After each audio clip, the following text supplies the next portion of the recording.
आज मैं आपको उस कथा के बारे में बताऊंगी जिसकी कथा से सुनने से आपके पुत्रों को मोक्ष की प्राप्ति होगी। वर्ष 2021 में 2 अक्टूबर शनिवार को इंदिरा एकादशी मनाई जा रही है। अश्विन मास के श्राद्ध पक्ष में आने वाली इस एकादशी का व्रत करने से पितृदोष दूर होता है तथा यह एकादशी पितरों को अधोगति से मुक्ति और मोक्ष दिलाने वाली मानी गई है। इस कथा को सुनने मात्र से ही वाजपेयी यज्ञ का फल मिलता है। धर्मराज युधिष्ठिर के पूछने पर भगवान श्री कृष्ण ने इस कथा को बताया था। प्राचीन काल में सतयुग के समय में महिष्मती नाम की एक नगरी में इंद्रसेन नाम का एक प्रतापी राजा धर्म पूर्वक अपनी प्रजा का पालन करते हुए शासन करता था। वह राजा पुत्र पौत्र और धन आदि से संपन्न और विष्णु का परम भक्त था। एक दिन जब राजा सुखपूर्वक अपनी सभा में बैठा था तो आकाश मार्ग से महर्षि नारद उतरकर उसकी सभा में आए। राजा उन्हें देखते ही हाथ जोड़कर खड़ा हो गया और विधि पूर्वक आसन व अर्घ्य दिया।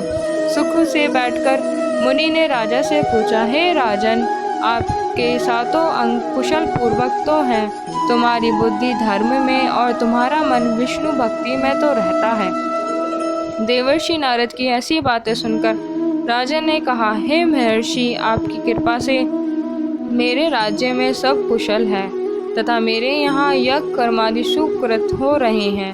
आप कृपा करके आपके आगमन का कारण कहिए। तब ऋषि कहने लगे कि हे राजन, आप आश्चर्य देने वाली मेरे वचनों को सुनिए।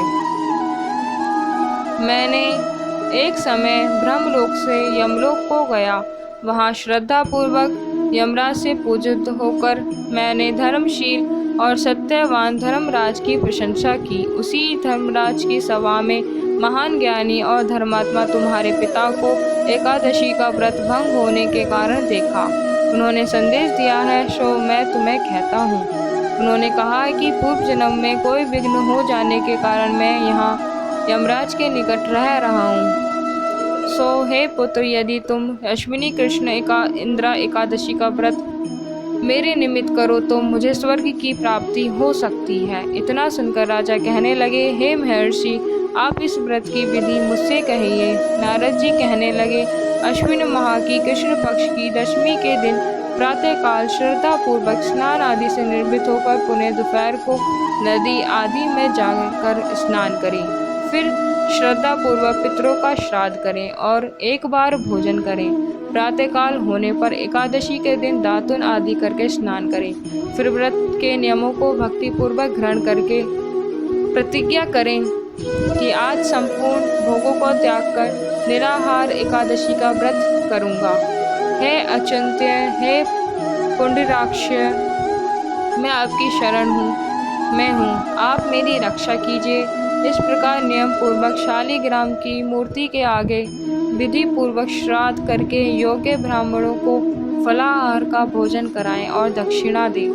पितरों के श्राद्ध से जो बच जाए उसको सूंघकर को दें और धूप दीप गंध पुष्प नैवेद्य आदि सब सामग्री से ऋषिकेश भगवान का पूजन करें।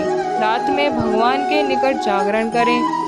इसके पश्चात द्वादशी के दिन प्रातःकाल होने पर भगवान का पूजन करके ब्राह्मणों को भोजन कराएं। भाई बंधु स्त्री और पुत्र सहित आप भी मौन होकर भोजन करें।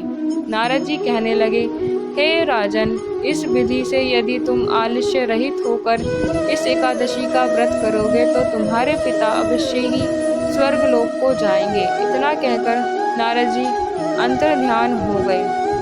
नारद जी के कथानुसार राजा द्वारा अपने बांधवों तथा दासों सहित व्रत करने से आकाश से पुष्प वर्षा हुई और उस राजा का पिता गरुड़ पर चढ़कर विष्णु लोक को गया। राजा इंद्रसेन भी एकादशी के व्रत के प्रभाव से निकृष्ट राजा करके अंत में अपने पुत्र को सिंहासन पर बिठाकर स्वर्ग लोक को गया। हे युधिष्ठिर, यह इंद्र एकादशी के व्रत का महात्म्य मैंने तुमसे कहा। इसके पढ़ने से और सुनने से ही मनुष्य सब पापों से छूट जाता है और सब प्रकार के भोगों को भोग कर वैकुंठ को प्राप्त होता है। इतना ही नहीं, इस व्रत से पितृदोष दूर होता है। Thank you very much.